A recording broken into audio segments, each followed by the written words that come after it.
This is 100% not Doc Holliday. I know, I thought it was too for the longest of time.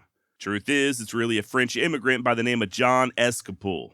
Mr. Escapol lived in Tombstone, owned a mine just outside of town, and even had him an office a stone's throw away from the OK Corral. But despite his image being used for numerous books and documentaries and even tattoos, he weren't Doc Holliday. Fun fact, John Escapol passed away in October of 1926. But believe it or not, his legacy lives on in the form of his grandson, Dusty Escapol, who for the better part of the last decade has been serving as the mayor of, you guessed it, Tombstone. This next photo is interesting. You can find it literally everywhere. Hell, you do a Google search for Doc Holliday and it's the first image that pops up. At least for me. While I will stop short of saying that this picture is definitely not Doc Holliday, I will say that it's not recognized by historians as being a verified photo. It was allegedly taken in Tombstone in the early part of 1882 by photographer and future lawman C.S. Fly. What's more, Bat Masterson, who personally knew Holliday, did use it as Doc's likeness in an article he published in 1907. But so far as I can tell, per the experts, there is no true provenance linking this image to Holliday. And full disclosure, but Masterson's account of Doc may not be the most accurate biography of the man ever written. As of this recording, there remains just 2 official, authenticated photos of the legendary Doc Holliday. First, you got this one, taken in Philadelphia when Doc was a wee lad of 20 and graduating from dental school.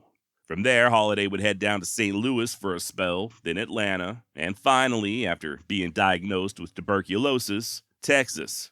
While Doc did initially find employment as a tooth jerker over in Dallas, he soon found better luck at the poker table. And besides, his fellow gamblers seemed to mind his coffin a whole hell of a lot less than his patients did. So it were that Holliday began making the circuit. Denver, Cheyenne, Deadwood, Kansas. And then, around about 1877, he found his way back to Texas, where incidentally he met and befriended Wyatt Earp. It's also there in Texas where Holliday got shot and fell in love with a whore by the name of Big Nose Kate.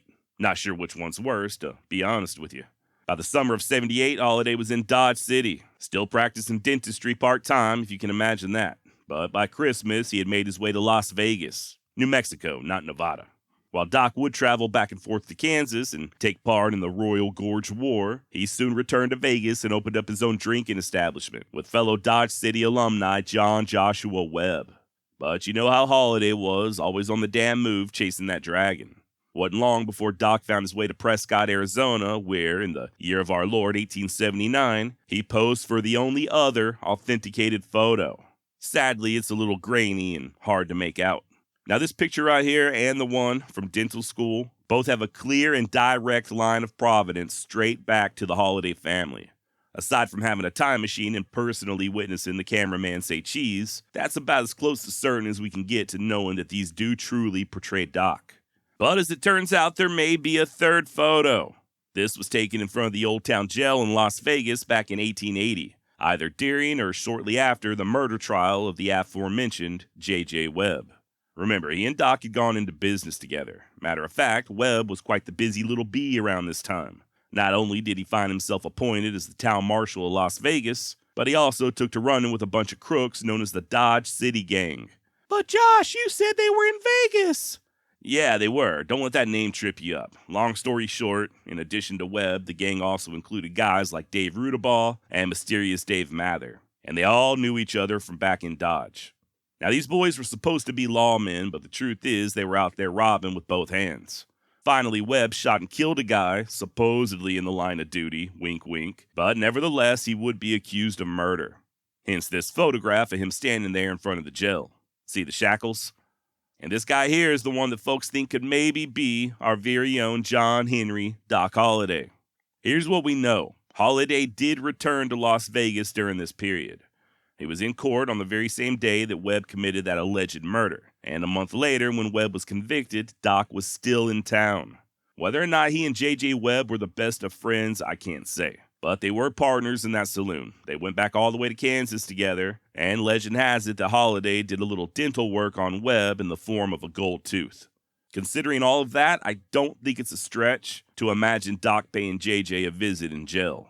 And you got to admit that this mystery man does fit the description.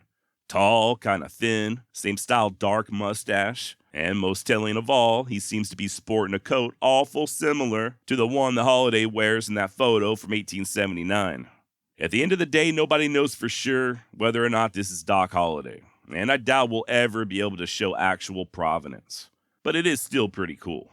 Now, no mention of fake or potentially fake Doc Holliday photographs would be complete without bringing up what I consider to be the granddaddy of them all. You've probably already seen it, but if not, it's often referred to as The Gathering, supposedly taken at Hunter Hot Springs, Montana in 1883. Not only is it asserted that Doc Holliday appears in this image, but also Wyatt Earp, his brother Morgan, Teddy Roosevelt, Liver Eaton Johnson, Butch Cassidy, the Sundance Kid, Bat Masterson, and the law west of the Pecos, Judge Roy Bean.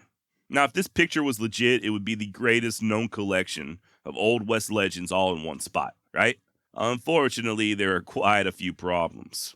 First of all, Morgan Earp was already dead in 1883, so I doubt that's him unless Wyatt dug his ass up and carried him all the way up there to Montana.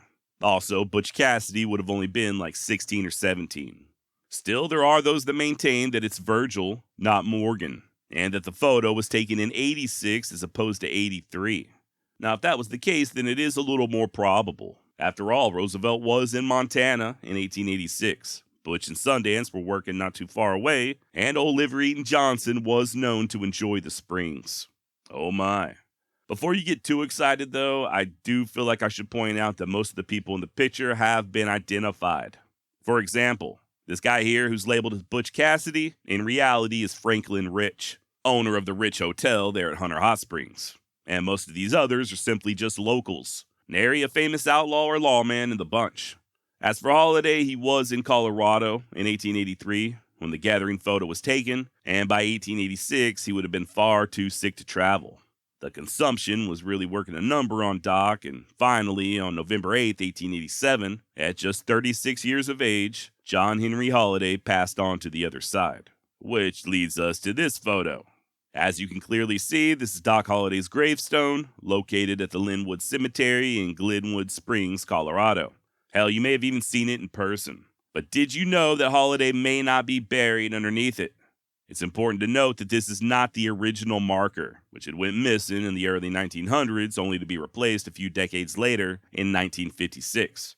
Of course, by that time, everybody who knew where Doc was buried were themselves 6 feet under, and there is some debate as to whether or not this gravestone is in the right location.